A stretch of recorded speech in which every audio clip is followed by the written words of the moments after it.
sale de la presencia de Dios, al ponerle un cuerpo y al ponerle un espíritu, pasa a ser alma viviente. A Adán se le llama alma viviente. Y desde que Adán fue llamado alma viviente, era un inocente, no conocía pecado, no sabía nada de pecado. No sé si mi hermana Goya me escucha perfectamente. Sí, sí, puedes hablarme para ver si... Ok, me escucha. Amén, mi apóstol, lo estamos escuchando perfectamente. Ok, ok, gloria a Dios. Entonces una de las cosas que, ¿por qué yo le llamo santidad a esas personas o a esa dispensación? ¿Por qué le llamo santidad? Se le llama santidad mi persona, no los libros hablan de inocencia, esa dispensación. Yo lo llamo de santidad porque Adán no había pecado, ni Adán ni Eva habían pecado desde que Adán fue creado como alma viviente hasta que desobedeció, que fue su pecado. No había en él ningún tipo de pecado. Por eso yo llamo a esta dispensación santidad. Es la dispensación a quien yo llamo. En los libros no va a conseguir la dispensación de la santidad, sino la dispensación de la inocencia. Y esto fue desde la creación del hombre hasta su caída, hasta su desobediencia como tal. Dios bendiga a nuestro hermano José Rodríguez, Dios lo guarde. Bendiciones, mi hermano, Dios te bendiga, Dios te guarde cada día más. Amén. Dios siga bendiciendo a nuestro hermano eh, José Rodríguez, pastor, Dios te bendiga. Esa dispensación se rompe porque en esa dispensación había una ley. La ley que estaba en esa dispensación es que no podía comer del árbol de la ciencia del bien y del mal. Cuando ellos comen del árbol de la ciencia del bien y del mal, entonces ahí rompe esa dispensación y ahí está la caída del hombre. Desde la desobediencia del hombre, y que el hombre pasó del huerto del Edén a la tierra, por eso se llama caída. Entonces, desde ese momento pasa otra dispensación. No es la misma dispensación, porque el hombre no tenía tiempo, no se medían los años en tiempo, no podía sobre el hombre porque el hombre no tenía edad. No sabemos el tiempo porque no se puede cuantificar, ya que el hombre no podía no podía haber muerte. No había muerte sobre él ni nada que pudiera separarlo de Dios. Él vivía una relación con Dios maravillosa. Puede preguntar, amado hermano.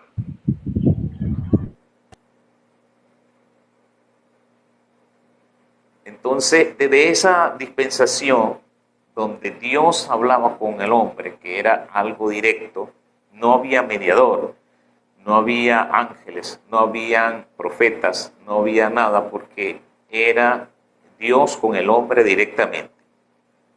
No existía nada que pudiera intermediar entre Dios y los hombres, porque era una relación directa del Señor. Gloria a Dios. Entonces, cuando Dios toma al hombre del huerto del Edén y lo pasa a la tierra ya venía en maldición a causa de esa desobediencia, y eso se rompe porque hubieron las maldiciones que hubo ahí, o los castigos por los cuales sufrieron los tres personajes. Satanás, que era un personaje que entró en el becerro, entró en la bestia, un castigo para Satanás que entró en la bestia. Dice la palabra que el hijo de la serpiente herirá al hijo de la mujer en el carcañal, y que el hijo de la mujer lo iba a herir al hijo de la serpiente en la cabeza.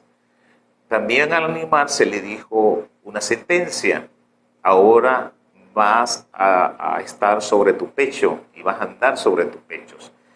De ese momento pasó a ser una bestia a un reptil. Y a la mujer también se le dieron dos castigos. Uno espiritual, que era que el deseo de la mujer iba a ser sobre el hombre, es algo espiritual. Solamente las mujeres espirituales entienden eso. Es difícil que una mujer en la carne pueda entender eso. Solamente las mujeres en el ámbito espiritual pueden entender esa revelación. Y el otro castigo fue que iba a parir con dolor. Son dos castigos, uno espiritual y uno carnal. Igualmente al hombre también se le dio castigo. Un castigo era que iba a trabajar con el sudor de su frente, y otro castigo es que la tierra iba a ser maldita. Es algo que vemos desde el punto de vista que las personas que no tienen ese pecado, la tierra es una bendición, pero cuando el hombre está en pecado, la tierra pasa a ser bajo una maldición. Así que una de las cosas que podemos compartir es eso. Cuando cae el hombre, Dios le da dos sentencias a cada uno, tanto a la serpiente y a la bestia, tanto a la mujer y tanto al hombre. Cuando el hombre cae, se le da, los hombres tienen como de esa dispensación como la inocencia, la conciencia, que dictaminaba qué elemento iba a tener. Eso estaba en su conciencia, no estaba una ley, sino dependía de su conciencia. Si la conciencia le dictaminaba que eso era malo, o la conciencia dictaminaba que eso era bueno. En ese tiempo de la conciencia, amados hermanos, por eso la palabra dice que en su conciencia se contaminó. Sí, ya la conciencia no era buena, sino mala, y el continuo de su pensamiento era hacia el mal. Así que esa conciencia que los hombres tenían, ¿por qué esa conciencia se dañó? A causa de que todos los hombres, sean buenos o malos, pervertieron su camino. Cuando el hombre pervierte su camino, el hombre bueno, el hombre malo pierde la conciencia, o aquellos dicen, bueno, si el hombre bueno hizo las cosas malas, ¿qué será de mí? Por lo cual, allí vemos, amados hermanos, que pierde toda noción, pierde toda sensibilidad, porque su conciencia no le determina lo que es bueno o lo que es malo. Ellos no determinaban que unirse a la generación de Adán, la generación buena, y de Caín, la generación mala. Ellos no tenían esa conciencia de que eso era malo. Para ellos no había una ley que pudiera determinar que eso era malo. No había alguien que le podía decir que eso era malo, sino que la conciencia misma determinaba si era bueno o si era malo. Y como ellos no pudieron tener en cuenta si era bueno o si era malo, se casaban y se daban en casamiento. Generación tras generación, como habla nuestro Señor Jesucristo en Mateo 24, habla que de generación en generación se casaban y se daban en casamiento, una generación de gente buena con una generación de gente mala, gente perversa, los hijos de Dios con las hijas de los hombres. Ahí vemos que al mezclarse esto, Dios no le agradó esa mezcla, porque en ellos no había algo que le dictaminara en su conciencia lo que era bueno o lo que era malo. Por lo cual, lo que era bueno, lo que era malo, cuando la conciencia es entenebrecida, no dictamina que está haciendo lo malo. Cuando vemos en Romanos capítulo 1 que la gente empieza la idolatría, no tomaron en cuenta a Dios, Dios los entregó a una mente reprobada. Aquí, amados hermanos, en esta conciencia, ellos no determinaban qué era malo o qué era bueno. Tanto es así que en este tiempo de la conciencia habla de un hombre que tuvo dos mujeres. Y este hombre que tuvo dos mujeres, en su que mató a su hermano, a mí me va a perdonar 70 veces. Él decía que el pecado de adulterio era menor que el pecado de homicidio, por lo cual eso determinaba de que la conciencia de este varón no le exigía que lo que estaba haciendo era malo también, pecado, y que se separaba de Dios, sino que cuantificaba qué pecado era grande o qué pecado era pequeño. Y la mente de este hombre decía que ser adúltero no era un pecado menor que ser homicida. Y como él cuantificó eso, entonces él dijo que si Adán lo perdonaron 7 veces, Dios, por haber cometido un asesinato, a mí me va a perdonar 70 veces. Ese era de la conciencia, es hasta el diluvio. Todos los hombres se pervirtieron excepto uno, que fue Noé. Él fue que Dios habló con Noé para que hiciera una arca. A partir del diluvio entra una nueva dispensación, y la dispensación nueva que los hombres o las personas, dicho, es el gobierno humano. ¿Por qué determinan gobierno humano? Porque allí, amado, ya no era por medio de la conciencia, sino que cada patriarca o cada jefe de familia o cada persona ilustre determinaba qué era lo bueno y qué era lo malo. Como Dios determinó por medio de la Torre de Babel que se expandiera el hombre por toda la faz de la tierra, trasladándolo a él de una raza a varias razas humanas, los negros, los pardos, los blancos, los asiáticos, los indígenas, cada uno fue transformado. Eso no lo hizo según donde ellos estuvieron, sino que Dios transformó al hombre de una sola raza en varias razas, en lo que nosotros hemos determinado razas. Sigue la misma sangre, sigue todo igual, pero su fisionomía, su anatomía cambia. Eso lo hizo Dios, eso no lo hicieron los alimentos, no lo hizo el sol, no lo hizo la luna, no lo hizo nada, eso lo hizo Dios. Y desde allí, amados hermanos, determinó Dios que todo eso, lo que estaba sucediendo, era producto de que cada uno de sus patriarcas, caso de los fundadores de Nínive o los fundadores de muchos, como Nimrod, era un patriarca, y para él matar a los animales, quitarle el pueblo, hacer un comercio, dominar sobre el hombre, no era malo. Y ahí se hizo muy rico y fundó muchas ciudades. Dentro de esos patriarcas encontramos a Abraham, que al salir de su tenía que volverse patriarca. Uno de los puntos es que mientras él estuviera dentro de la cobertura de Taré, que era su padre, no iba a ser un patriarca. ¿Por qué? Porque mientras estaba en la tutela de su padre, él obedecía a todo lo que su padre determinase. Cuando él sale de la parentela de su padre, llamado Taré, él se crea un patriarca y va a otra tierra llamada Canaán, y allí en esas tierras entonces él crea su propia tribu, por decirlo así, y determina por su propio sentido de lo que es bueno, lo que es malo, la nación de Israel, llamado Abraham. Él fue uno de los patriarcas desde el tiempo del gobierno humano. Ahora, yo difiero de muchos estudios teológicos cuando determinan los estudios teológicos de que este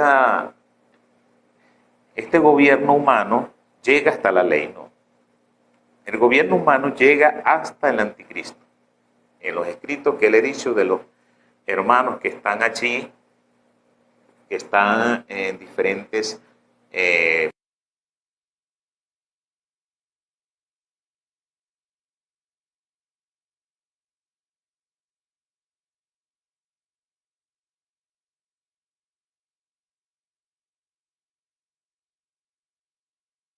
es un gobierno que va desde Noé hasta el anticristo. Para mí, para mí. Ahora, ¿por qué digo para mí? Porque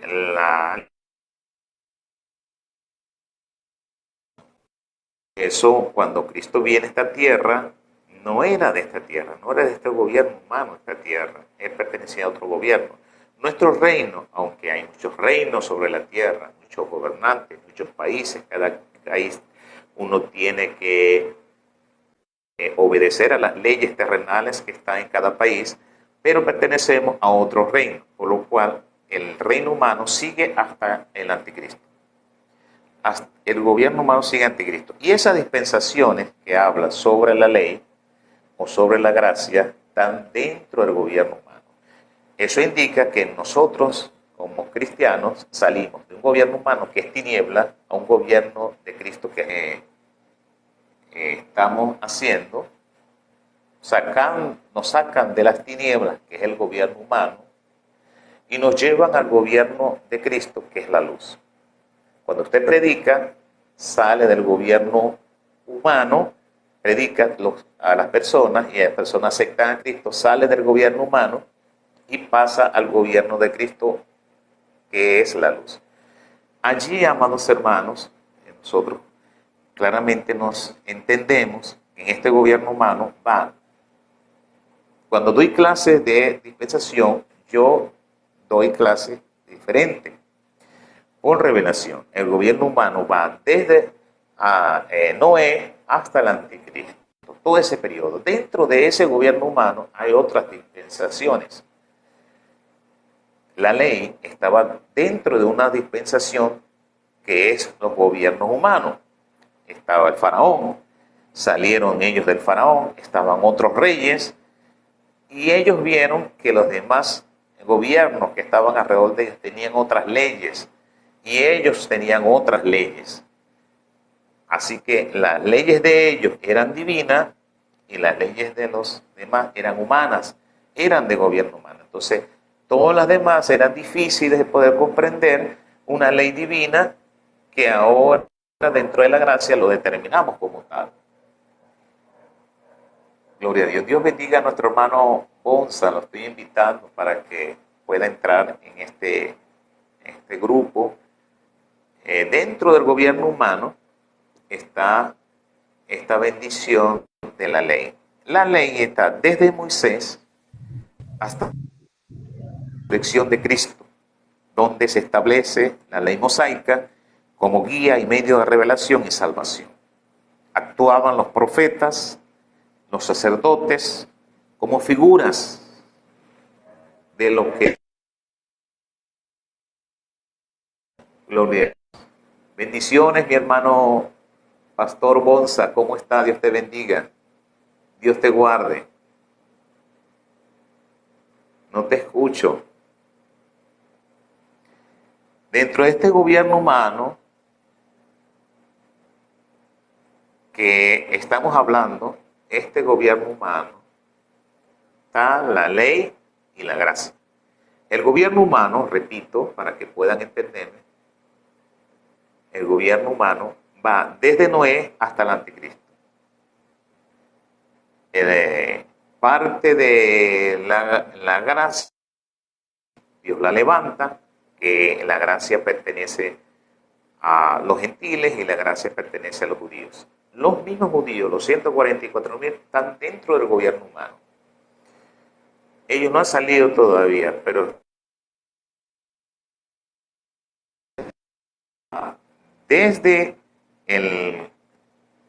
la ascensión de Cristo hasta la segunda venida de nuestro Señor Jesucristo, donde la gracia de Dios es el medio principal de salvación y revelación de su misterio.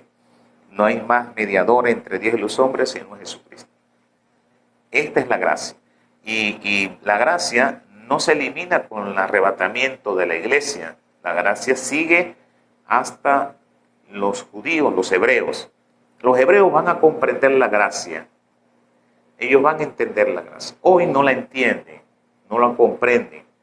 Pero Dios lo pasa por procesos porque el anticristo, Satanás, ellos quieren que vuelva otra vez a la ley. Le construye el templo, ellos vuelven, algunos judíos y hebreos vuelven otra vez al continuo sacrificio. Satanás le construirá el templo. Eso es lo que quiere él, que la gente vuelva a una dispensación donde claramente está estipulado por Dios que es una dispensación de muerte, la ley. Satanás desea, pero los 144.000 y esos dos testigos que están dentro de los 144.000, ellos van a desglosar la gracia de una manera tal que van a hacer entender al pueblo hebreo que es Jesucristo, el único y salvador de ellos. Es el mismo Jesucristo, amados hermanos, no es otro. Así que la dispensación de la ley, nadie se salvó. En esta dispensación eran como figuras, eran como sombras para dar a entender la gracia. Dios quiso llevar 2000 años desde la ley hasta la gracia, de tal manera que ellos pudieran comprender y adaptarse qué era un Cordero de Dios, qué era el pecado. Así que todas esas figuras eran Cristo, el tabernáculo, los colores, todo eso habla de Cristo. Redunda, es un cristocéntrico, toda la ley es cristocéntrica, pero ellos no lo comprendieron, así que pasan por el periodo de la gran tribulación, y en medio de la gran tribulación es que ellos comprenden que el único Salvador es Cristo Jesús. Porque ellos van a predicar, los 144.000, van a despreciar sus cuerpos, sus vidas. Ellos van a estar desnudos, no van a cobrar por predicar. Nosotros, los gentiles, nos alegran si nos dan algún dinero y nos ponemos bravos. Yo me pongo también si no nos bendicen. Aunque nosotros predicamos que no sentimos alegría cuando nos bendice, sí sentimos alegría y nos entristecemos cuando no nos bendice. Y así mismo está escrito cuando Pedro habla que bendice a tus pastores, porque ellos se afligen también si no los bendicen. Somos humanos, pero estos 144.000 son una máquina de la gracia. Van a pasar hambre. Tuve hambre y no me diste comer.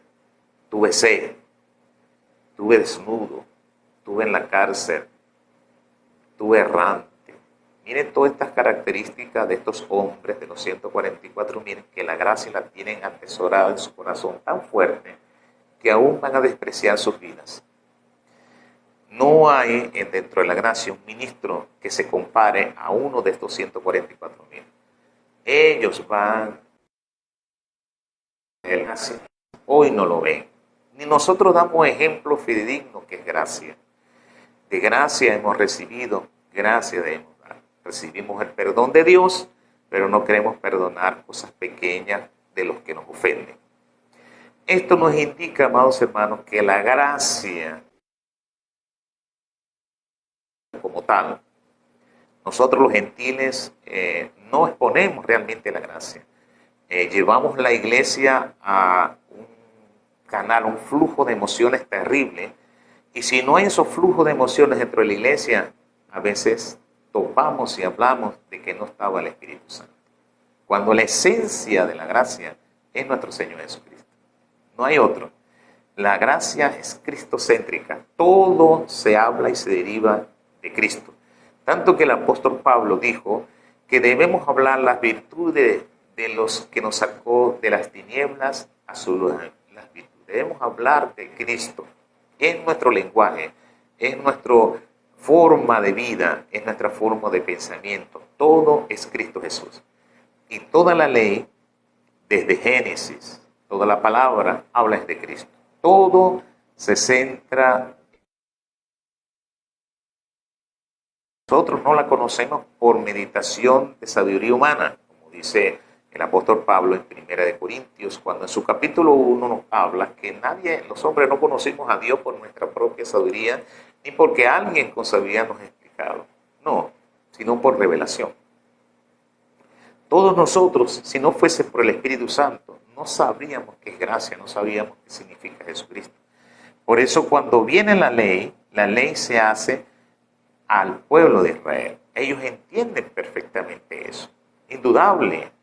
Hay una legislación, hay un código de conducta y ellos lo entienden perfectamente. no hay forma de no entender la ley. Pero la gracia es por revelación.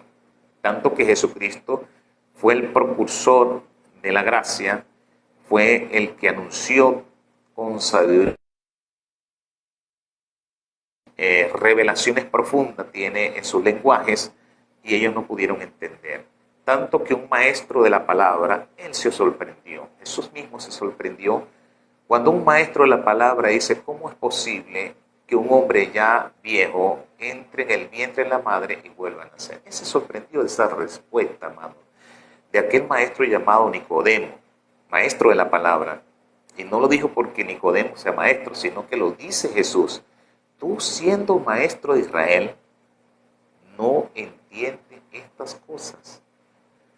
Eso nos hace reflexionar que Jesús le estaba hablando según la ley, según lo que se estaba escrito. Y él era como maestro de la palabra. Un maestro que no conoce, no identifica los parámetros de la ley, no entiende los parámetros de la ley, ¿cómo enseña al pueblo?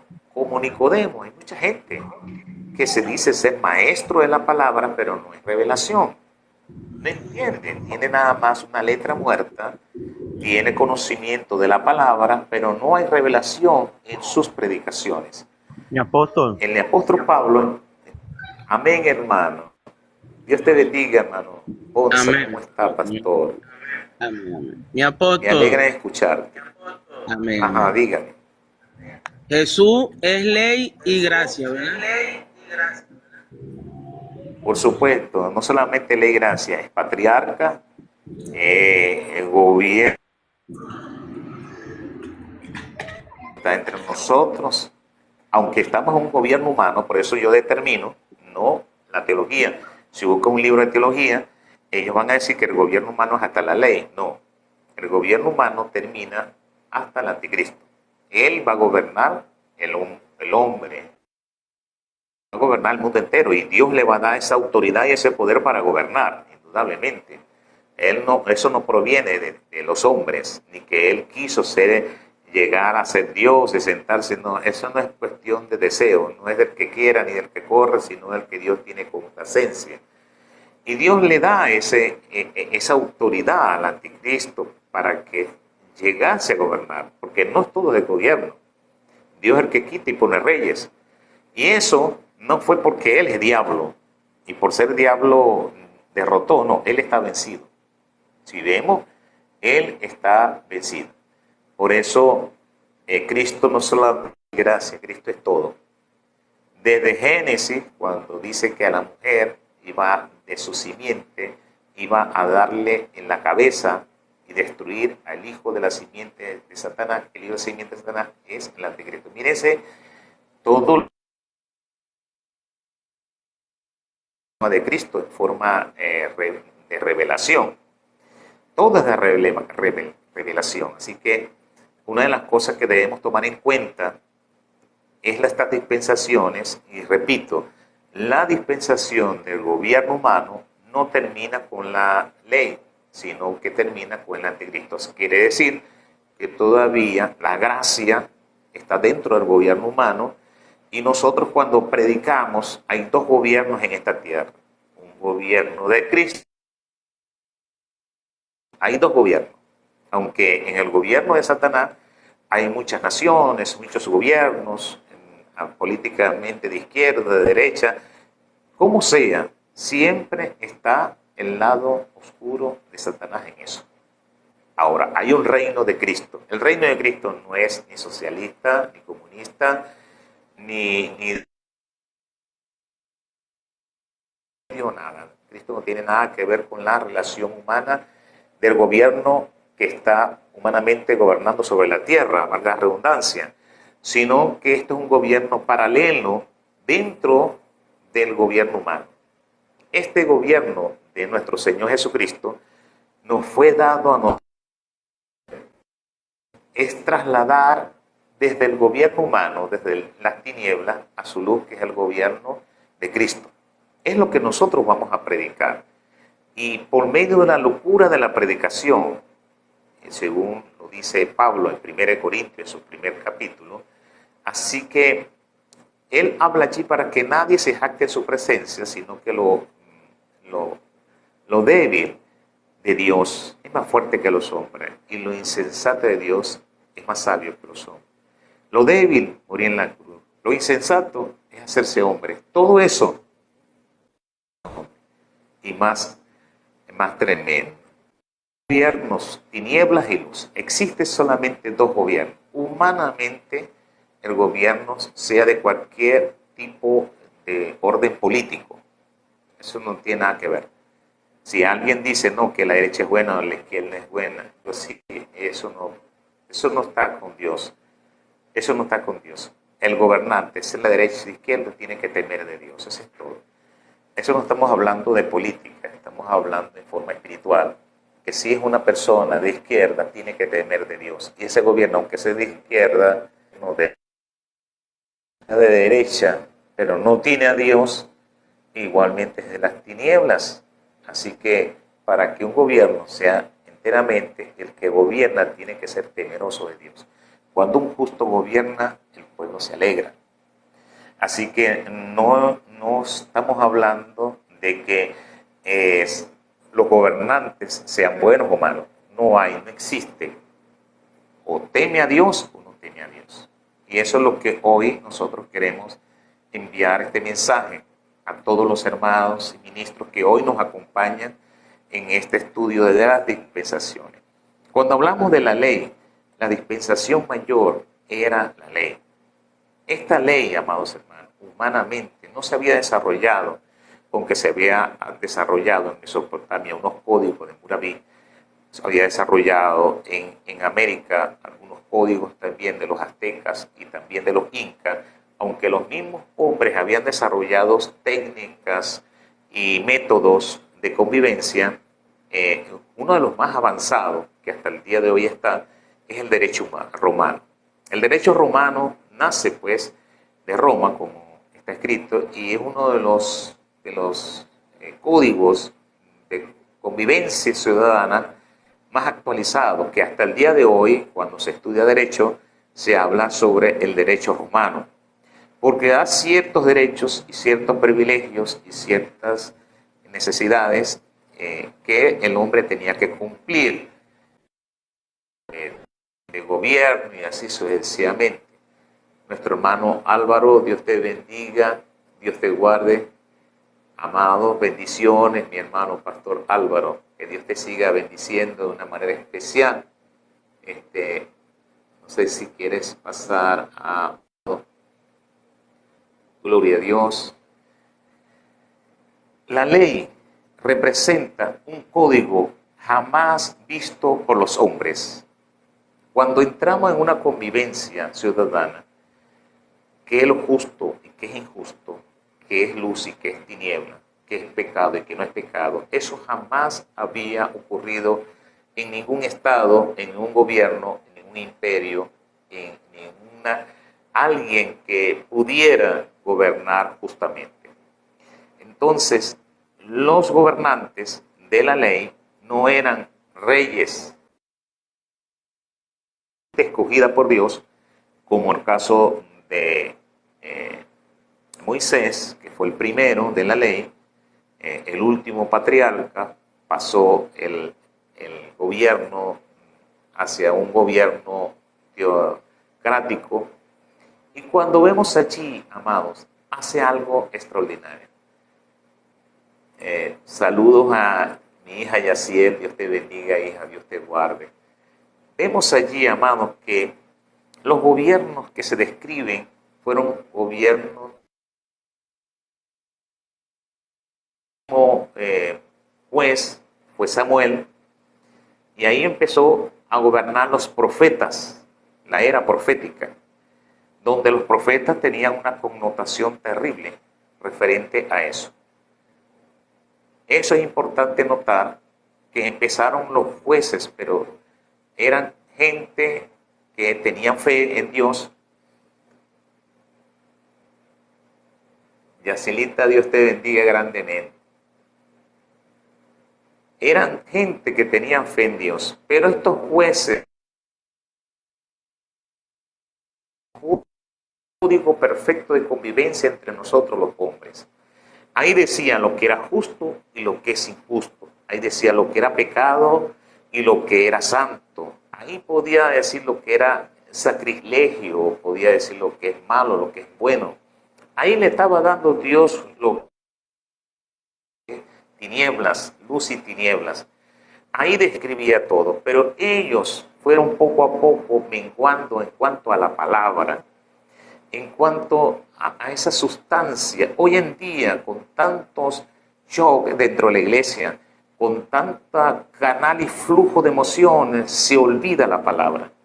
Lo que en el pueblo de la ley llegó hasta Samuel, cuando escaseaba la palabra, allí vemos como los jueces, amados hermanos, fue un tiempo de tinieblas. ¿Por qué hubo tinieblas? Dios se movía,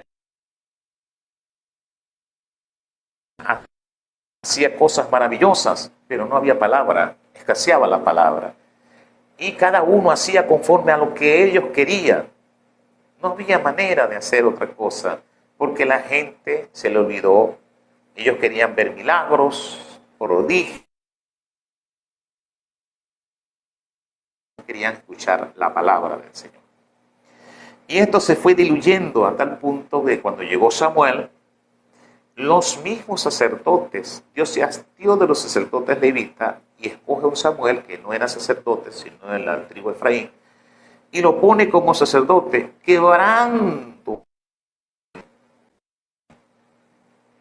el pacto. Cuando llega Jesús, ninguno de los sacerdotes eran levitas, ninguno. Por eso cuando habla la parábola del buen samaritano, habla de los sacerdotes y de los levitas. Los sacerdotes eran, porque en ese tiempo los sacerdotes eran levitas, y los que han sido llamados por Dios y escogidos por Dios para ejercer sacerdote tampoco lo hacían.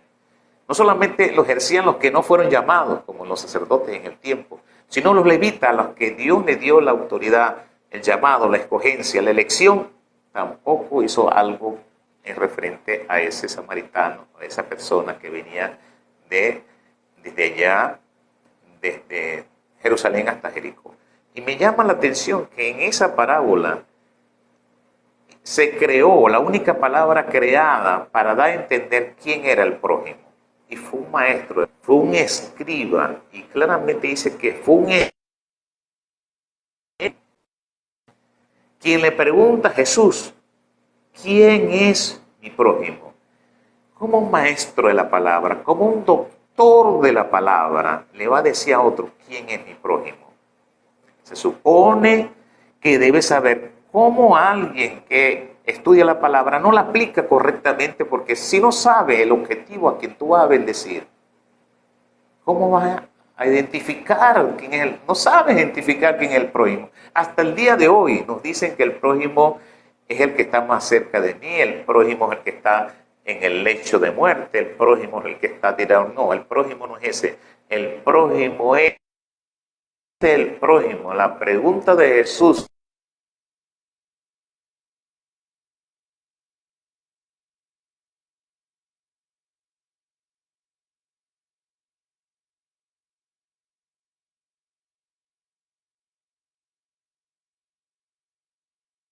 palabra. La iglesia lo que necesita es palabra de Dios.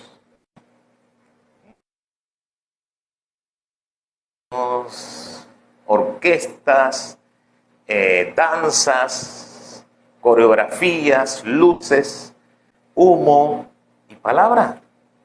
Palabra. ¿Qué es lo que Dios necesita? Que nosotros escuchemos. Escucha mi palabra, es de Dios. Pero si va a la iglesia y lo que encuentra es un flujo de emociones, un flujo de tantas cosas que aparecen en la iglesia y no hay palabra, la persona se va vacía. Aunque va emocionada a su casa, aunque se siente bien en su casa, va vacía. Sí. Así era la ley. La ley, amados hermanos, es perfecta. Según el Salmo 19, su versículo 7, dice que la ley es perfecta, la única que puede quebrantar. No lo hace una maravilla, no lo hace un prodigio, una señal. La palabra la que quebranta el alma, la que convierte el alma. Pero eso se han olvidado hoy en día los predicadores. Más es gritos, charlatanes, pero no predican la palabra. Así que perfecto que Dios creó y se lo dio a los hombres para que por medio de ese código fuera una luz Israel, pero no lo fue, se olvidó de la ley.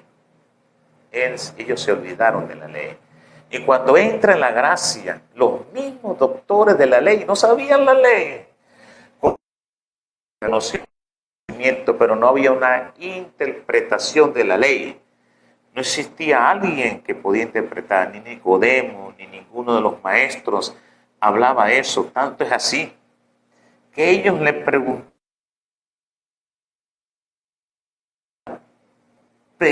que Jesús no tuvo respuesta. La única. Y dijo, ¿con qué autoridad tú haces eso? Y él solamente le dice, yo tengo la respuesta, pero yo quiero que usted me responda primero. El bautismo de Juan es de Dios para tener una mejor respuesta ante Jesús. Y ellos decían entre sí, mira qué perversidad era, qué tremendo. Decían entre ellos mismos, si decimos que Juan era de Dios, ¿por qué no le creíste? Y si decimos que de los hombres, tienen a Juan como profeta y nos van a apedrear. No sabemos qué autoridad tenía Juan. Bien, no sabemos si el bautismo de Juan es de Dios. No saben, amados hermanos, o no quieren dudar delante de la palabra del Señor. Así que la ley es un código perfecto, es santa, es pura. Somos nosotros. Amén. Malaquías 2:7 nos habla nuestro hermano Álvaro. Dios le bendiga a mi hermano Álvaro Castigo. Dios te guarde. Entonces, eso nos indica, amados hermanos, que es necesario que hoy guardemos la gracia. La gracia. Desde la ascensión de Jesús. Pero ahora no está escrita la ley en tablas de piedras. Ahora está escrita en mi corazón. Ahora está ahí en mi corazón. Y la gracia, hermano, es el periodo más hermoso. Yo di gracia sobre gracia. Porque de la plenitud de Él tomamos todo. Es maravilloso. Entonces desde la ascensión de Jesús, desde que Él ascendió, ya resucitó entre los muertos y ascendió hasta el cielo, se sentó a la diestra del Padre, dando cumplimiento al Salmo 110, en el versículo 1, que dice, dijo el Señor a mi Señor, siéntate a mi diestra hasta que sean esparcidos todos tus enemigos. Dios bendiga a nuestro hermano John Peña. Bendiciones, mi hermano John. Dios te bendiga. Dios te guarde, John. Quiero invitarte.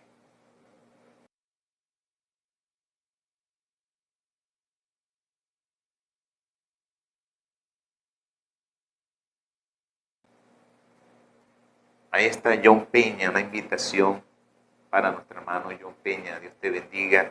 Alguna pregunta que a un hermano tenga al respecto, sea escrita o sea de los hermanos que están ahorita viéndonos por la pantalla. La gracia, amados hermanos, es algo poderoso. Ahora Cristo no habita en edificios, no habita, Él nunca ha habitado allí. Estuvo su presencia ahí, pero no habitó ahí. Él venía de año en año cuando entraba el sumo sacerdote a expiar los pecados de la humanidad por medio de la sangre de animales, de machos cabríos, de corderos, de aves, pero no habitaba ahí. Él habita, vamos a Mi apóstol. en lo grande. Dígame, no, Onza. El bautismo verdadero, ¿cuál es? ¿El del Padre, Hijo, Espíritu Santo o el de Jesús nada más?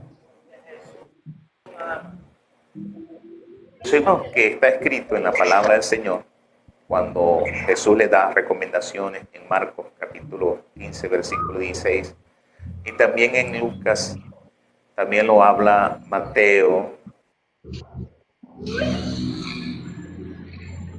bautizándolos en el nombre del Padre, del Hijo y del Espíritu Santo. Cuando entramos en Hechos, ellos empiezan a bautizar en el nombre de Jesús. Pero el nombre de Jesús fue utilizado dentro del pueblo hebreo. Pero nosotros los gentiles, porque fue guía predicando solamente aquí en Jerusalén, sino también en Judea, en Samaria y hasta los confines de la tierra. Allí en Judea tenían que ellos bautizar en el nombre de Jesús. Pero cuando entra a los confines de la tierra, tenían que ser bautizados en el nombre del Padre, del Hijo y del Espíritu Santo. Ellos sí conocían que eran el Padre, ellos sabían quién era el Elohim, ellos sabían que eran el Espíritu Santo, ellos sabían todo. Pero de Jesús, bautizarse en el nombre de Jesús era un nombre nuevo para ellos. Ya el nombre de Jesús era algo novedoso para ellos ser bautizados.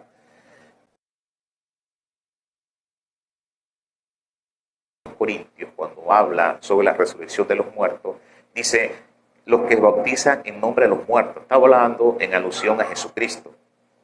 Y cuando habla de él, habla en ese capítulo sobre el bautismo de Jesús de Nazaret. Entonces, para los hebreos, ellos bautizaban en el nombre de Jesús. Pero cuando el apóstol Pablo bautizaba a los gentiles, que somos nosotros, y estamos refiriendo a nosotros, los gentiles, ellos lo bautizan en el nombre del Padre, del Hijo y del Espíritu Santo. Entonces, hay una gran diferencia porque el apóstol Pablo bautiza al Padre, del Hijo y del Espíritu Santo, porque él fue para los gentiles, y el apóstol Pedro bautizaba en el nombre de Jesús. Él dice, bautícese cada uno en el nombre de Jesús. Entonces cada uno tenía su ministerio. Nosotros, los gentiles, no conocimos qué es Elohim, qué es el Shaddai, no conocíamos quién era Jehová de los ejércitos, no teníamos esos nombres, nada. Y nosotros los gentiles sí nos bautizamos en el nombre del Padre, del Hijo y del Espíritu Santo. Ok. O sea que para los hebreos el bautismo es en el nombre de Jesús y los gentiles en el nombre del Padre, Hijo y Espíritu Santo. Es correcto. Es así. Okay. Y me dice John que no escucha bien. No sé si me está escuchando, John. Ahí se escucha mejor. Ahí se escucha perfecto. Oh, ok, entonces vamos a tenerlo aquí, acá cercano.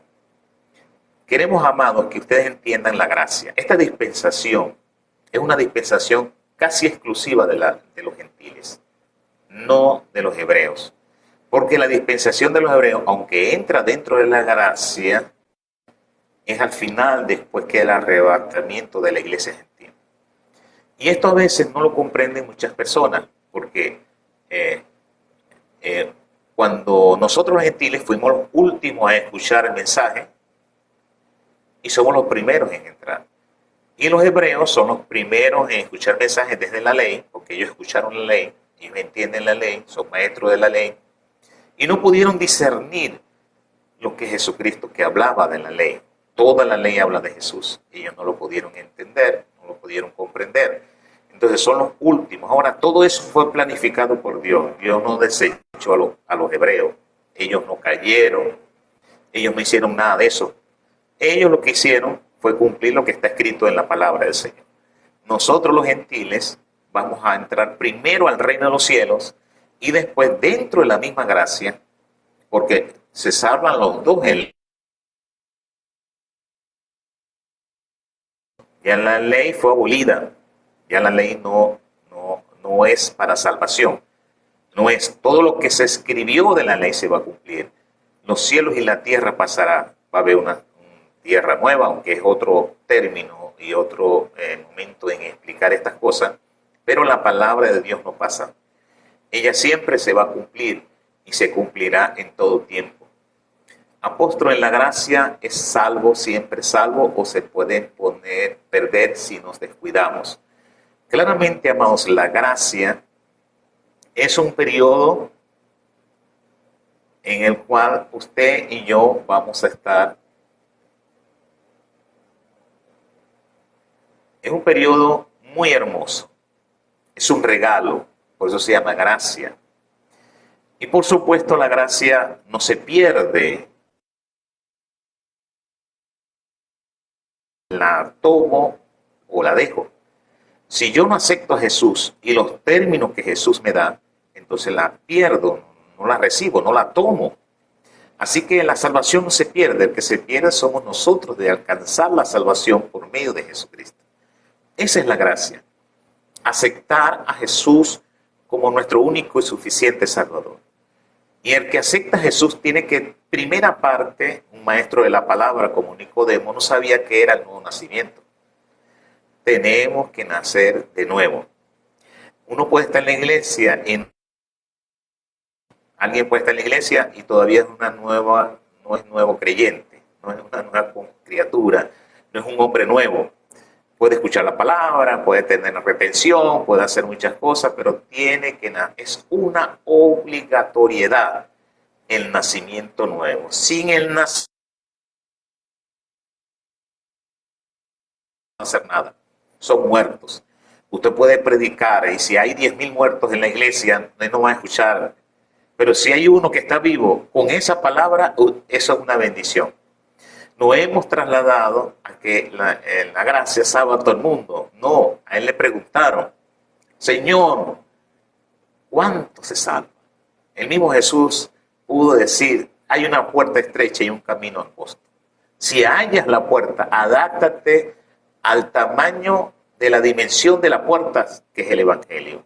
Las puertas en nuestra casa es a la medida nuestra y pasamos perfectamente. Pero la puerta del Evangelio es una puerta estrecha que yo tengo que quitarme mi inmundicia, todas estas cosas y sacármela. Así que la puerta estrecha es el Evangelio. Entonces, dice el manual, bueno, o sea, si yo acepto a Cristo y me descuido, no me pierdo. Claro que se pierde. Por supuesto que se pierde, amados hermanos. ¿Por qué? Porque usted está descuidando una salvación tan grande. ¿Cómo escaparemos si descuidamos una salvación tan grande? Es necesario que entendamos la gracia. Es algo muy hermoso, muy precioso, algo que tiene, no somos nosotros, es Dios que está haciendo la obra. Y la gracia, hermano, viene por el Espíritu Santo. De pecado, de justicia y de juicio. No todo el mundo que está en la iglesia está vivo. Hay muchos muertos. No todos los ministros están vivos. Muchos mueren. Mueren. Una de las cosas que muere dentro de la gracia es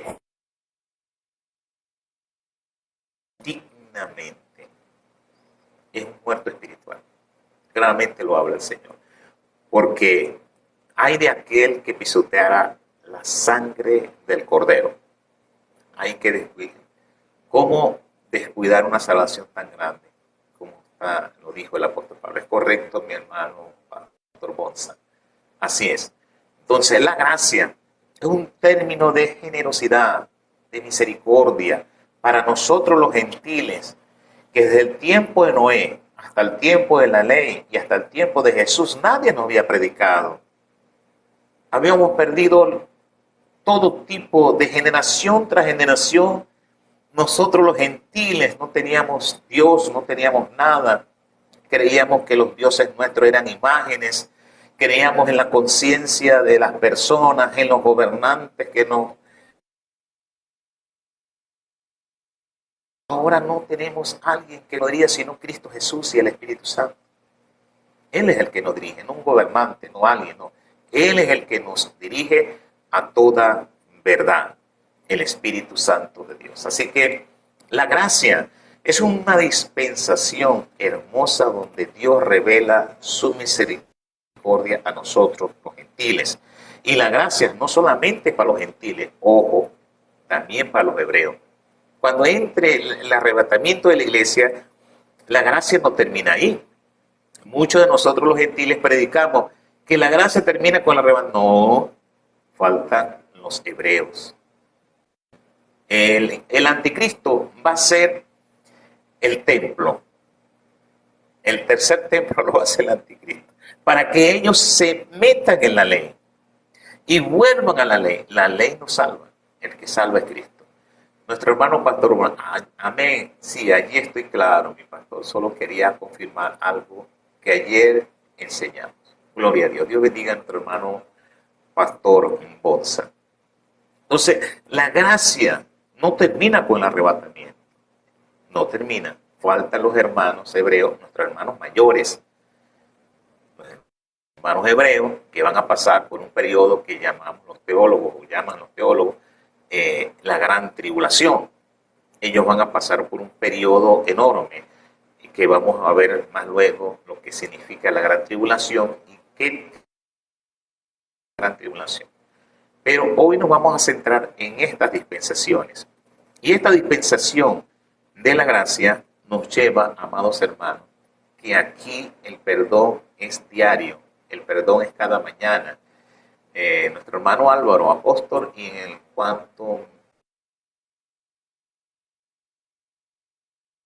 toda la iglesia, sea gentil o sea hebrea, es para todo. Acuérdese que nosotros, siendo gentiles, estábamos en un silvestre, en un olivo silvestre, y nos injertaron el olivo bueno. Así que el verdadero hebreo es aquel que cree en Jesucristo. Usted pasa a ser hebreo. Y no de cualquier tribu, usted pasa a ser hebreo según la tribu de Judá. Porque el que fue desgajado fue la tribu de Judá. Y el que fue injertado, todos los gentiles, está dentro de la tribu de Judá por medio de Jesucristo, que fue de la tribu de Judá. Él fue desgajado, él fue quitado, él fue roto por nosotros. Y allí entonces somos injertados nosotros. Usted está dentro del olivo del árbol genealógico de los hebreos. Mi apóstol, No se preocupe, mi hermano Álvaro.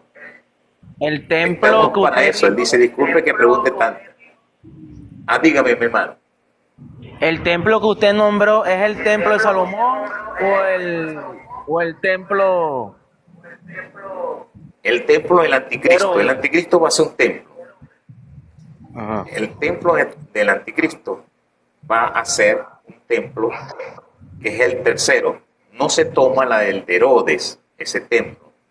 No se toma porque fue hecho por Salomón, reconstruido por aquel llamado Zorobabel y Josué, que eran el gobernador y el sumo sacerdote.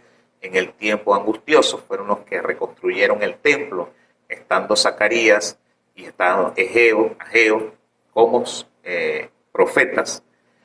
Y el tercero no fue la remodelación que hizo Herodes, sino el tercero lo va a hacer el anticristo. Eso referente al templo, porque el anticristo va a querer que ellos sigan en la trampa de la ley, porque hay mucha gente que quiere volver a la ley. Eso es una trampa del diablo. Cuando nosotros nos circuncidamos, una trampa del enemigo. Cuando nosotros volvemos otra vez a la ley, es una trampa del enemigo. Tanto es así que la carta de los Gálatas habla exactamente eso. Recibiste al Espíritu Santo por escuchar la palabra o por oír o fe. Necio te has puesto porque haber entrado en lo espiritual y haber pasado a la carne. Él estaba hablando de que cuando un cristiano gentil se circuncida y vuelve otra vez a los aperos de la ley, cayó de la gracia. La ley ahora, cuando ya ha sido abolida por Cristo, es una trampa del diablo. Claramente lo dice el Señor. Tengamos cuidado, amados hermanos, de poder nosotros volver a los antiguos rudimentos. Eso no salva. La salvación está en Cristo Jesús. La ley usted la cumple si cumple los mandamientos de nuestro Señor Jesucristo. Eso es, toda la ley se basa en que amarás a tu prójimo como a ti mismo. Toda la ley se cumple allí. Entonces, no hay ningún tipo de objeción. No vuelva a la ley porque la ley no salva. El que salva es Cristo. Y nosotros los gentiles tenemos eso en nuestro corazón ya. Ya el Espíritu Santo nos da esa victoria. El Espíritu Santo es el que nos da la bendición. ya entrando a la otra dispensación, que es el milenio. El milenio es una promesa que Dios hizo a Abraham, sencillamente. Esta dispensación del milenio, Dios la pone porque nos habla sobre el pacto que Dios hizo con Abraham. Este pacto que Dios hizo con Abraham, más luego vamos a hablar de los pactos. ¿Por qué los pactos? Este pacto que Dios hizo con Abraham, le estaba diciendo el territorio, le estaba diciendo el gobierno, le estaba diciendo todo lo que le iba a pasar a él. Entonces, bajo la promesa que Dios le dio a Abraham, todavía no se ha cumplido. Por lo cual, amados hermanos, el milenio es una promesa que Dios le hizo al pueblo de Israel. Es una promesa que Dios le hizo al pueblo de Israel. Y eso no lo podemos echar atrás. Entonces el milenio es una dispensación de una promesa hacia Abraham. Abraham en el tiempo del milenio, ya él va a gobernar con Cristo. Yo quiero que usted entienda esta revelación. La promesa se la hizo a Abraham. En Hebreos dice que la miró de lejos. ¿Cuándo se cumple la promesa a Abraham? En el milenio. Y Abraham estará vivo en el milenio. Estará resucitado en el milenio y gobernará con Cristo en el milenio. Yo quiero que entiendan eso, porque la promesa se le hizo Dios a Abraham. Y Abraham, ay santo, siento la presencia del Señor. Abraham mirará, porque dijo, veía una ciudadanía en los cielos. Primero, para que se tenía que ser ciudadano del reino de los cielos. Y cuando venga de esa ciudadanía, es que va a reinar con Cristo 1000 años. Es el gobierno teocrático de Dios sobre la tierra, completamente, y el que va a gobernar como Rey de Reyes y Señor de Señores va a ser Jesucristo. Y ahí van a estar en ese milenio todos los hebreos. Ahí van a estar los que una vez padecieron, porque padecieron bajo esta promesa, y eso es una palabra profética que Dios va a cumplir y se lo va a dar a Abraham, y él va a ver con sus ojos. Y quiero decirle a los hermanos que están escuchando, que Dios le dijo a Moisés, hijo de Abraham, esto quiero hablarlo por palabra de revelación. Moisés, Dios lo puso en Pisga, en el monte alto, y le dijo, míralo de lejos. Y él lo miró de lejos, la promesa. Pero en el milenio no lo verá de lejos, será gobernador ahí. Yo quiero que usted me entienda algo. Dios le prometió la tierra prometida a Moisés. Dios le dijo a Moisés, esto tú vas a entrar. Y él no le entendió, pero la miró de lejos. No pasó. Pero Dios le va a cumplir esa promesa a él. Dios va a cumplirle la promesa a Isaac. Así que la promesa que Dios me hace a mí, la promesa que Dios le dijo a Abraham es en la tierra. Por eso el milenio es terrenal. Es algo terrenal. No es algo que viene de los cielos, no, es algo terrenal. Dios se lo dijo a Abraham, que nunca se ha conquistado, pero que se va a conquistar en ese momento. Amén. Una de las cosas más extraordinarias, bendiciones a nuestro hermano pastor Emmanuel, Dios te bendiga. El milenio es la promesa. Ahí se va a cumplir todo. Y los que aceptaron la promesa y que los que guardaron para Dios esa promesa lo verán. Y Él gobernará con ellos. Hace algo maravilloso, porque yo me imagino que muchos dirán, bueno, Abraham fue un advenedizo, un extranjero, pero él va a llegar allí, dueño de esa tierra, porque Dios se la dio, no fue a Moisés, no fue a José, que la quería ver y llevaron sus huesos. No fueron ellos, no. ¿Por qué José quería que los huesos llevaran? Porque él sabía que había una resurrección entre los muertos. Y él quería que sus huesos resucitaran. ¡Ay, santo! En la tierra prometida. No que los huesos de él resucitaran en Egipto. No, no, no. Él quería que sus huesos resucitaran. ¿Sabe a dónde? En la tierra que Dios les prometió. Dios bendiga a nuestros hermanos. Dios bendiga a todos los hermanos que están entrando allí. En este milenio es una promesa que Dios da al pueblo de Israel desde Abraham. Y Abraham vivirá esa promesa. Moisés vivirá esa promesa. Elías vivirá esa promesa. Aleluya. Todos ellos vivirán una promesa que Dios se las dio a ellos. Aunque la miraron de lejos. Aunque no la palparon. Aunque no la entendieron. Ahí está la promesa de Dios en el milenio. Por eso el milenio es algo maravilloso. Y después del milenio, habrá la eternidad, que es la última dispensación, la séptima dispensación de acá, de este estudio. Ahí la tierra va a desaparecer. El apóstol Pedro habla que será quemada, todos los elementos ardientes serán deshechos. La tierra dejará de existir. Por eso dice que los cielos y la tierra pasarán.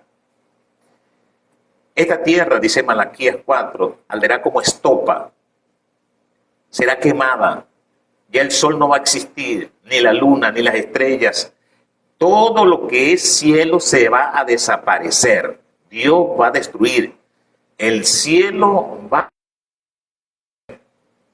Juan vio cielo nuevo, cielo, no cielos, cielo nuevo y tierra nueva. Así que la tierra que hoy es no va a existir más. Es una nueva tierra donde va a venir una ciudad que según los que midió él con una caña de oro, de medir de oro, esa caña medía 180,000 estadios. Si vemos esas mediciones de nuestro hermano Juan, que midió esa caña, estamos hablando de 4.200.000 kilómetros cuadrados. La mitad del territorio brasileño, que son 8.700.000 kilómetros cuadrados. Si eso lo llevamos al cubo, porque la ciudad está en un cubo perfecto, la misma distancia de lo largo es de lo ancho y de lo alto, estamos hablando de al cubo. Es una ciudad inmensa, hermano. Todavía no existe, ni el hombre hará una ciudad tan grande como la ciudad de la Nueva Jerusalén. Una ciudad que va a cubrir territorialmente 4.200.000 kilómetros cuadrados de territorio. Toda la ciudad de oro, enmarcada de oro. Sus muros de piedras, de 12 piedras. Eso es algo maravilloso, la Nueva Jerusalén.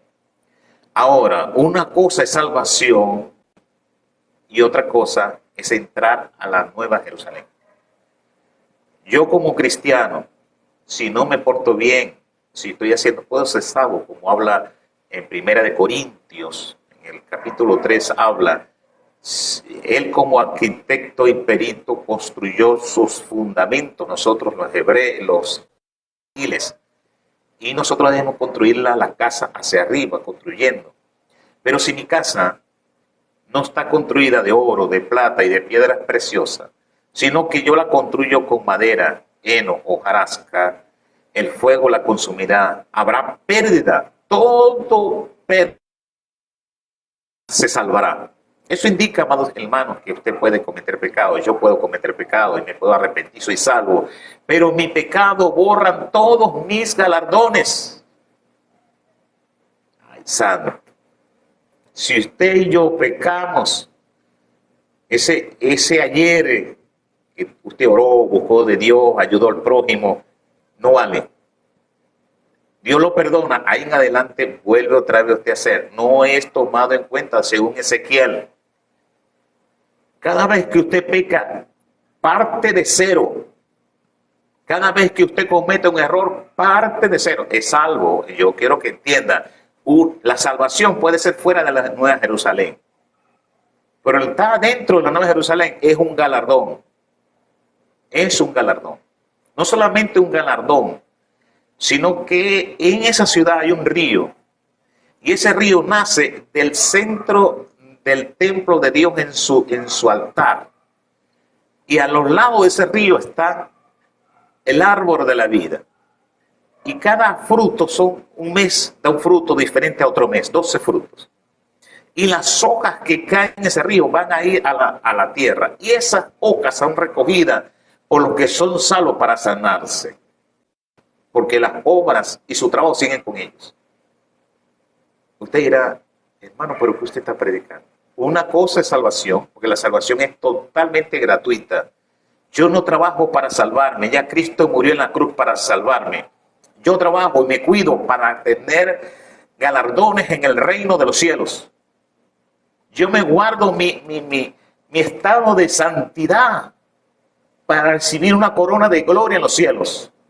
Yo no me guardo para ser salvo, yo me guardo para recibir gloria en los cielos. Y si usted no entiende eso, usted está mal doctrinado. La salvación es totalmente gratuita y no es por obra, para que nadie se gloríe. Usted y yo nos guardamos de este mundo. Usted y yo guardamos la santidad, no para salvarnos. Nos vestimos para agradar a Dios, no para salvarnos. No hablamos nada que no fuese la edificación, no para agradarnos, no para salvarnos. Y para tener honra y gloria en los cielos. Por eso el apóstol Pablo dice, nadie me va a quitar esta gloria. Él luchaba y peleaba por la gloria en los cielos. Él tenía bien claro en su mente que la salvación es totalmente gratuita. Jesús le hablaba a los fariseos. Aquí habla. Eso fue lo que Jesús vino a hablarle a los fariseos. Especialmente ellos, que eran los maestros de la palabra. En el tiempo de Jesús había 4 sectas. Las saduceos, que solamente creían en 5 libros. El Pentateuco de Moisés. Y eran prácticamente los herederos de la ley mosaica. Después venían los fariseos, que creían todos los libros del Antiguo Testamento y eran muy ritualistas referente a eso y estudiaban mucho la palabra del Señor referente a eso, pero dañaban su testimonio porque cobraban por todo. Tercero, eran los escribas, los vigilantes de que la palabra sea escrita tal cual como una copia exacta. Eran temerosos de Dios. Lo tenían en alta estima porque ellos escribían copias de la palabra, eran escribas. Y por último eran los herodianos, que era la elitesca, la que gobernaba, la que ponía gobernadores, la que ponían recaudadores, eran los herodianos. Estas 4 sectas estaban allí en el tiempo de Jesús, los 4.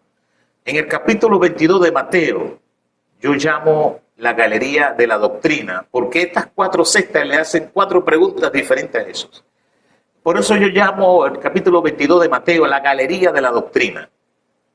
Y ahí está condensada no solamente los saduceos que hablaron sobre la resurrección, también hablaron los herodianos que cobraban mucho dinero y le decían si es válido dar impuesto al César o no, sino también los mismos fariseos hablaron a Jesús referente a quién era mi prójimo y cómo yo tenía que hacer, cómo yo era salvo. Estos escribas también le hablaron a Jesús porque fue la pregunta de los fariseos y los escribas. Aquí, amados hermanos, quiero que den a entender que ellos no podían comprender la palabra de Dios porque había una barrera enorme, amados, que cegaba el entendimiento de ellos, aunque ellos estaban inmersos en la palabra y conocían la palabra en sí. Ellos conocían la palabra.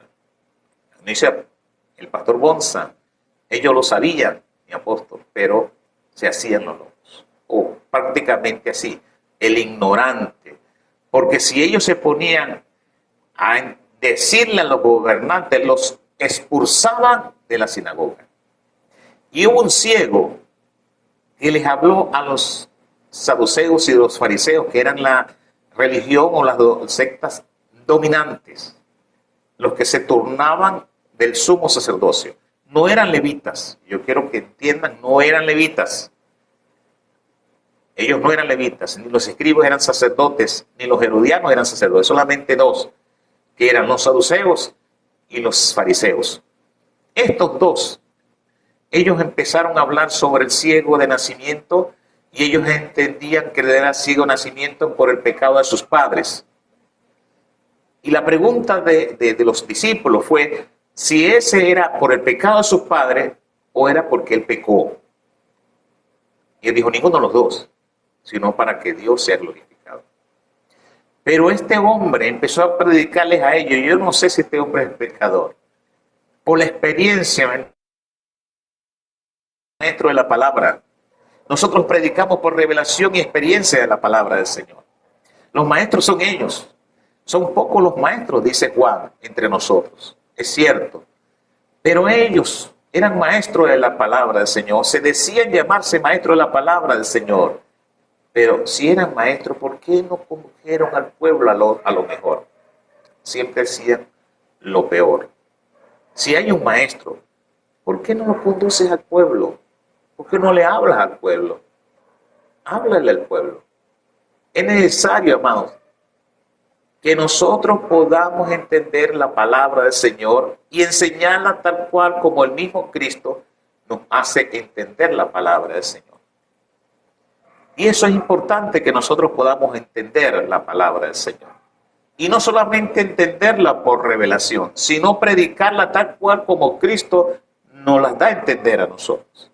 Esta eternidad que habla la palabra del Señor son cielo nuevo y tierra nueva. Y la capital, donde todas las demás naciones que hayan quedado estarán a la luz. No, en eso no hay ni noche ni día. Esta luz va a resplandecer porque Cristo Jesús y el Padre y el Hijo estarán allí. La gloria de ellos alumbrará. ¿Para qué existe sol? Si la gloria de Dios alumbra los cielos y el universo completo. ¿Para qué sol? ¿Para qué luna? No existe más eso. Gloria a Dios. Es necesario, amado, que entendamos. No es la tierra que hoy vemos. La tierra que hoy vemos va a quemarse y volverse ceniza. No existirá más. No habrá más. Ni habrá más luna, Saturno, ni las estrellas, ni la Orión, ni ninguna estrella que Dios haya creado va a existir más. No va a existir más eso.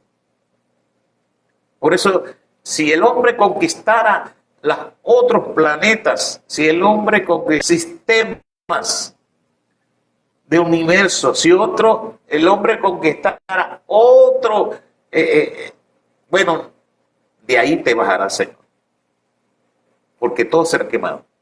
Si alguien quiere irse al planeta Marte porque la Tierra será destruida, déjeme decirle que todo será destruido. Todo será destruido, acabado, no será más. Solamente quedará una nueva tierra. ¿Cómo se va a llamar esa nueva tierra? Yo no sé. Pero nosotros veremos cara a cara a Jesús, tal cual como es Él. Y si lo veremos tal cual como es Él, seremos semejantes a Él. Porque para verlo a Él tal cual como es Él, hay que ser semejante a Él. Nos dice el mismo 1 de Juan, capítulo 3, versículo 2, que tal amor nos amó Dios, que nos hizo igual a Él, porque seremos igual a Él y lo veremos cara a cara. Es necesario, amados hermanos, que podamos comprender esta palabra, entender la palabra. La eternidad, los malos, ¿dónde estarán? En el fuego eterno. Y los que fueron cristianos, si estaban escritos en el libro de la vida, pero no hicieron para galardón. Yo quiero que entiendan. El libro de la vida es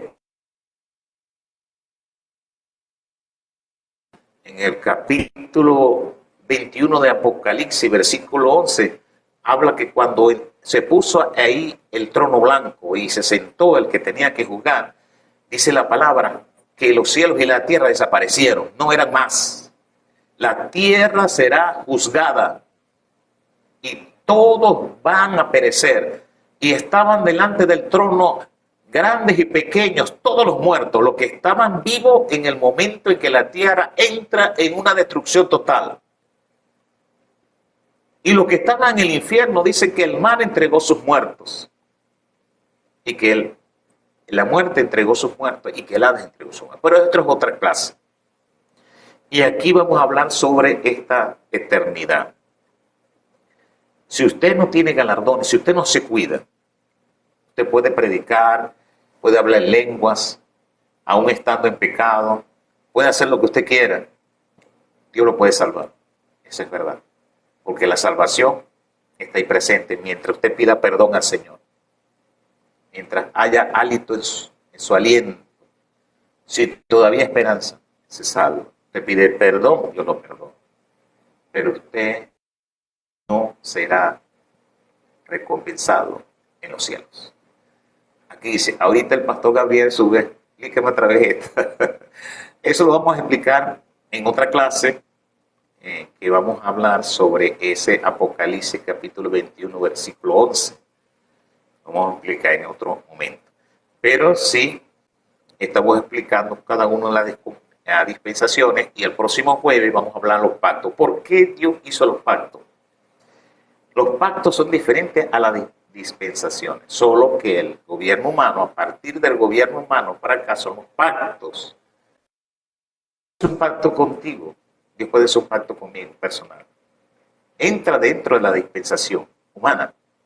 Dios puede hacer un pacto como hizo con los que fundaron la Asamblea. Y la Asamblea es la iglesia más grande del mundo entero. Sí, no existe una organización ni política, ni industrial, ni comercial, ni química, ni nada que sea más grande que la iglesia Asamblea. Es la iglesia más grande. Y fue un pacto que Dios hizo ahí. Dios te va a bendecir, como Dios pudo hacer un pacto con nuestro hermano pastor, misionero Puerta, con Luz del Mundo. Y la Luz del Mundo en Venezuela es la iglesia más numerosa que Dios hizo. Dios puede hacer un pacto contigo, te pueda decir, porque estamos dentro de la gracia. Y Dios puede tomarte a ti como tomó a un evangelista llamado Gigi Ávila, que ya está partido con el Señor. Te puede decir a ti, yo te voy a tomar a ti para hacerte grande. Dios lo puede hacer.